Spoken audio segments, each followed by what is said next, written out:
Have you thought of what it means to be good and to live in goodness? I often do. Obviously, being good also means a lifestyle of goodness. But what is a lifestyle of goodness? The Vedas, the timeless, self-evident knowledge of ancient India, answers that to understand goodness, we must recognize that there are three different ways to live. The first is in ignorance, where nothing has a purpose. And the second, in passion, where everything is about selfish enjoyment. And the third one is in goodness, where life is about self-realization, and that's where we want to go. Now, when we systematically develop goodness, then the tendencies of ignorance and passion are subdued, and we get to enter a life of goodness.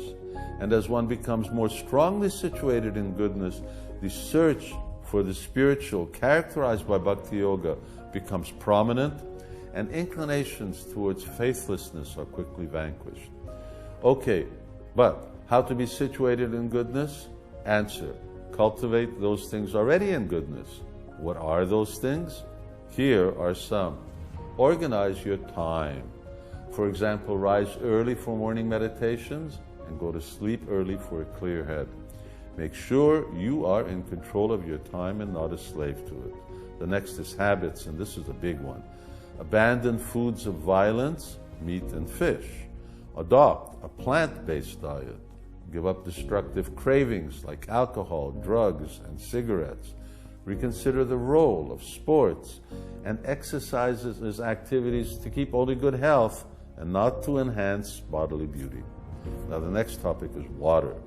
Keep high standards of cleanliness and bathe at least twice a day, and not with hot water. If possible, live near large bodies of water, which obviously nurtures a bountiful atmosphere. And another important thing is the company that you keep. You know the saying, birds of a feather flock together. If you want to be good, keep company with those desiring the same. Select your friends carefully, and while selecting your work environment may not be possible, associate at the workplace only as much as the job demands. Don't get drawn into a destructive workplace social scene. Also, make sure you raise your children by the same values that you live. Otherwise, they may be an in-house challenge to your life. If possible, live outside cities, avoiding the passion of consumerism.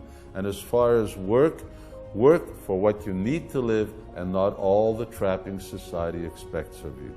Are you getting the picture of what cultivating things in goodness is about? Here are some more.